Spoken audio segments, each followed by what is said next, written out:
എവിടെയൊക്കെയാണ് കോൺഗ്രസിന്റെ സ്വാധീനം ആം ആദ്മി പാർട്ടിയെ തോൽപ്പിച്ചിരിക്കുന്നത് എന്ന് അറിയാൻ കഴിയും. അതോടൊപ്പം തന്നെ ഇപ്പോൾ ക്ലോസ് കോൺടെസ്റ്റ്, അതായത് ടൈറ്റ് ഫൈറ്റ് നടക്കുന്ന പ്രദേശങ്ങൾ ഏതാണ്, ഇക്കാര്യങ്ങളും മാജിക് വാളിൽ അറിയാം. കിരൺ മാജിക് വാളിൽ ഉണ്ടെങ്കിൽ പല പുതിയ വിവരങ്ങളും മാജിക് വാളിൽ അപ്ഡേറ്റ് ചെയ്തിട്ടുണ്ട്. കിരൺ, എന്തെല്ലാം പുതിയ വിവരങ്ങൾ കിട്ടുന്നുണ്ട്? ക്ലോസ് ഫൈറ്റ് എവിടെയാണെന്ന് പോലും വന്നിട്ടുണ്ടല്ലോ കണക്കുകൾ. എന്താണ് ഇപ്പോൾ ഏറ്റവും അപ്ഡേറ്റ്? മഞ്ജുഷ, ഏറ്റവും പുതിയ അപ്ഡേറ്റ് 41 സീറ്റുകളോടുകൂടി വ്യക്തമായ ആധിപത്യത്തോടുകൂടിയാണ് BJP മുന്നേറ്റം നയിക്കുന്നത്. കഴിഞ്ഞ തവണത്തേക്കാൾ 33 സീറ്റുകളാണ് ആം ആദ്മി പാർട്ടിയിൽ നിന്നും BJP പിടിച്ചെടുത്തിരിക്കുന്നത്. ആം ആദ്മി പാർട്ടിക്ക് 34 സീറ്റുകളാണ് 34 സീറ്റുകളാണ് ആം ആദ്മി പാർട്ടിക്ക് കഴിഞ്ഞ തവണത്തിൽ നിന്ന് നഷ്ടമായിരിക്കുന്നത്. കോൺഗ്രസ് ആണ് ആ ഒരു സീറ്റ് പിടിച്ചെടുത്തിരിക്കുന്നത്. ആം ആദ്മി പാർട്ടിയിൽ നിന്നൊരു സീറ്റ് കോൺഗ്രസ് പിടിച്ചെടുത്തിരിക്കുന്നു.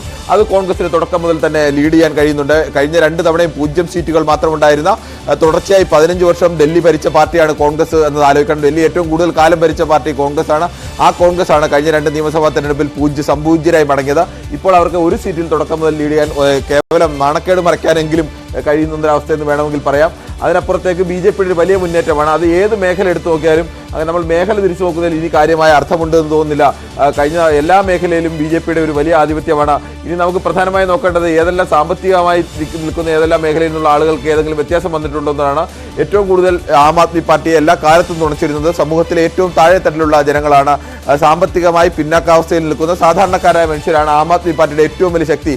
കേജ്രിവാളിനെ വിജയിപ്പിച്ചിരുന്നത് എപ്പോഴും അവരായിരുന്നു. ഒന്നാമത്തെ ശക്തിയായി തന്നെ പറയാം. അത്തരം ഒരു മണ്ഡലങ്ങളുടെ അവസ്ഥ നോക്കാം. അത്തരം മണ്ഡലങ്ങളുടെ അവസ്ഥ നോക്കിയാൽ ആം ആദ്മി പാർട്ടിക്ക് 12 സീറ്റുകളാണ് നഷ്ടമായിരിക്കുന്നത്. അതിൽ 11 സീറ്റും ലഭിച്ചിരിക്കുന്നത് BJPക്കാണ്. കോൺഗ്രസിന് 1 സീറ്റ് ലഭിച്ചിരിക്കുന്നു. അവിടെ 15 സീറ്റ് ഉണ്ടായിരുന്നതിൽ 12 സീറ്റ് നഷ്ടപ്പെടുമ്പോൾ 3 മാത്രമാണ്. ഏറ്റവും സമ്പത്ത് കുറഞ്ഞ ആളുകൾ അല്ലെങ്കിൽ സാധാരണക്കാരായ മനുഷ്യർ താമസിക്കുന്ന അവർക്ക് മെജോറിറ്റി ഉള്ള മണ്ഡലങ്ങളിൽ 15 നിന്ന് 3 മാത്രമാണ് കഴിഞ്ഞ തവണ വിജയിച്ചിരുന്നെന്ന് ആം ആദ്മി പാർട്ടിക്ക് വിജയിക്കാൻ കഴിഞ്ഞത്. മറ്റൊന്ന്, ആം ആദ്മി പാർട്ടിയെ സഹായിച്ചിരുന്നത് പ്രധാനമായും മിഡിൽ ക്ലാസ് ആണ്. മിഡിൽ ക്ലാസ്സിനാണ് ഇത്തവണ ഏറ്റവും അവസാനം കേന്ദ്ര ബജറ്റിലൊക്കെ ഈ ഇലക്ഷന്റെ ഒരു 4 ദിവസം മുമ്പാണ് കേന്ദ്ര ബജറ്റിൽ ഈ തരത്തിലേക്കുള്ള നികുതി ഇളവ് പ്രഖ്യാപിക്കുന്നത്. പ്രത്യേകിച്ച് ഡൽഹിയെ സംബന്ധിച്ച് സർക്കാർ ഉദ്യോഗസ്ഥർ ഏറ്റവും കൂടുതൽ താമസിക്കുന്ന ഒരു നഗരം കൂടിയാണ്. പ്രത്യേകിച്ച് വിവിധ കമ്പനികളിലെ ഉദ്യോഗസ്ഥരൊക്കെ ഉണ്ട്. അവരെല്ലാം ഈ IT റിട്ടേൺ ഫയൽ ചെയ്യേണ്ടവരും അല്ലെങ്കിൽ ആദായ നികുതി കൊടുക്കേണ്ടവരുമാണ്. അവർക്കാണ് വലിയ ഇളവ് പ്രഖ്യാപിച്ചത്. അതിന്റെ പ്രതിഫലനം ഉണ്ടായിരിക്കുമെന്ന് വേണം കരുതാൻ. അത് വളരെ ശക്തമായ പ്രതിഫലനം തന്നെയാണ്. BJP അവിടെ 15 സീറ്റുകളിലാണ് മുന്നേറുന്നത്. ആം ആദ്മി പാർട്ടി 15 സീറ്റ് ആം ആദ്മി പാർട്ടിക്ക് നഷ്ടമായിരിക്കുന്നു. ഏകദേശം മിഡിൽ ക്ലാസിന്റെ സമ്പൂർണ്ണമായി തന്നെ ആധിപത്യം അല്ലെങ്കിൽ മിഡിൽ ക്ലാസിന്റെ വോട്ട് സമ്പൂർണ്ണമായി തന്നെ ആം ആദ്മി പാർട്ടിയെ കൈവിട്ടു എന്ന് വേണം പറയാം. ലോവർ ക്ലാസിന്റെ ആ തരത്തിൽ സാമ്പത്തികമായി പിന്നാക്കാൻ നിൽക്കുന്ന അവസ്ഥയിൽ ഒരു ചെറിയ മുന്നേറ്റമെങ്കിലും ആം ആദ്മി പാർട്ടിക്കുണ്ട്, അല്ലെങ്കിൽ അവിടെ പിടിച്ചു നിൽക്കാൻ കഴിഞ്ഞെങ്കിൽ ഈ മിഡിൽ ക്ലാസിന്റെ സ്ഥലത്തേക്ക് വരുമ്പോൾ ആം ആദ്മി പാർട്ടിയെ സംബന്ധിച്ചിടത്തോളം വലിയ നഷ്ടമാണ് ഉണ്ടായിരിക്കുന്നത്. 15 സീറ്റും BJPക്ക് തന്നെ പോയിരിക്കുന്ന ഒരു അവസ്ഥയാണ് ഉണ്ടായിരിക്കുന്നത്. മറ്റ് മേഖലകൾ തിരിച്ച് നമ്മൾ നേരത്തെയൊക്കെ പറഞ്ഞതുപോലെ ഇന്ന മേഖലയിൽ ആം ആദ്മി പാർട്ടി, ഇന്ന മേഖലയിൽ BJPയുടെ മുന്നേറ്റം എന്ന് പറയാൻ കഴിയില്ല. ഇതാണ് ചിത്രം. ഏകദേശം എല്ലാ മേഖലയിലേക്കും ആം ആദ്മി കടന്നിരിക്കുന്നു. ഈ ന്യൂഡൽഹി മേഖല എന്നൊക്കെ പറഞ്ഞാൽ ഇത് വരുന്ന ഈ സ്ഥലമൊക്കെ പൂർണ്ണമായും ആം ആദ്മി പാർട്ടിക്ക് വലിയ ശക്തി കേന്ദ്രമായിരുന്നു. പ്രധാനമായും തലസ്ഥാന നഗരമൊക്കെ നിൽക്കുന്ന സ്ഥലത്തൊക്കെ ആം ആദ്മി പാർട്ടിയുടെ വലിയ ശക്തി കേന്ദ്രങ്ങളായിരുന്നു. വലിയ ഭൂരിപക്ഷത്തിന് കെജ്രിവാൾ ആദ്യം 2013 ജയിക്കുന്നത് തന്നെ അന്നത്തെ 15 വർഷം തുടർച്ചയായി ഡൽഹി ഏറ്റവും ദീർഘകാലം ഭരിച്ച ഷീലാ ദീക്ഷിതിനെ 25,000 വോട്ടിന് അട്ടിമറിച്ചുകൊണ്ടാണ് കെജ്രിവാൾ ജയിക്കുന്നത്. അതിനുശേഷം 31,000 വോട്ടായി അത് 2015 ഉയർത്തി. 2020 അദ്ദേഹം 21,000 വോട്ടിന്റെ ഭൂരിപക്ഷത്തിലാണ്.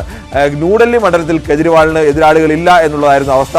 അവിടെ നിന്നാണ് കെജ്രിവാളിനെ വോട്ടെണ്ണൽ തുടങ്ങി ഈ ഘട്ടം വരെയും ഒരു ഘട്ടത്തിൽ പോലും കെജ്രിവാളിന് മുന്നേറ്റമുണ്ടാക്കാൻ കഴിയുന്നില്ല. കെജ്രിവാളിന് മാത്രമല്ല, പ്രധാനപ്പെട്ട 3 നേതാക്കൾക്ക് മുന്നേറ്റമുണ്ടാക്കാൻ കഴിയുന്നില്ല. അതിന്റെ പ്രതിഫലനം, പ്രധാന നേതാക്കളുടെ അവസ്ഥ ഇതാണെങ്കിൽ മറ്റു നേതാക്കളുടെ അവസ്ഥ എന്താണെന്ന് ഊഹിക്കാവുന്നതേ ഉള്ളൂ. അതുകൊണ്ട് തന്നെ അതിന്റെ പ്രതിഫലനം ഇവിടെ ആകെ ഈ ന്യൂഡൽഹിയിൽ ആകെ ഉണ്ടായിരിക്കുന്നു എന്ന് വേണം കരുതാൻ. അങ്ങനെ ഏത് കണക്കെടുത്ത് നോക്കിയാലും നമുക്ക് കൃത്യമായി പറയാൻ കഴിയുന്നതിനപ്പുറത്തേക്ക് ഈ കുറെ കൂടി ഇനി വോട്ടിന്റെ കണക്ക് വന്നു കഴിഞ്ഞാൽ നമുക്ക് പറയാൻ കഴിയും ഏതൊക്കെ 44 ഉയർന്നിരിക്കുകയാണ്. BJPയുടെ ലീഡ് 44 എത്തിയിരിക്കുന്നു. അതായത് 36 സീറ്റുകളിൽ കഴിഞ്ഞ തവണത്തേക്കാൾ അവർക്ക് സീറ്റുകൾ കിട്ടുകയാണ്. 36 സിറ്റിംഗ് സീറ്റുകൾ ആം ആദ്മി പാർട്ടിയിൽ നിന്ന് പിടിച്ചെടുക്കാൻ പോവുകയാണ്. 21 ആം ആദ്മി പാർട്ടി കുറഞ്ഞിരിക്കുകയാണ് അല്ലെ. 21 സീറ്റുകളിലാണ് ലീഡ്. 1 സീറ്റിൽ കോൺഗ്രസ് ലീഡ് ചെയ്യുന്നു എന്നുള്ളതാണ്. 4 സീറ്റിലെ ലീഡ് ഇനിയും വരാൻ ബാക്കിയുള്ളപ്പോഴാണ് 44, 21, 1 എന്നുള്ളതായത്.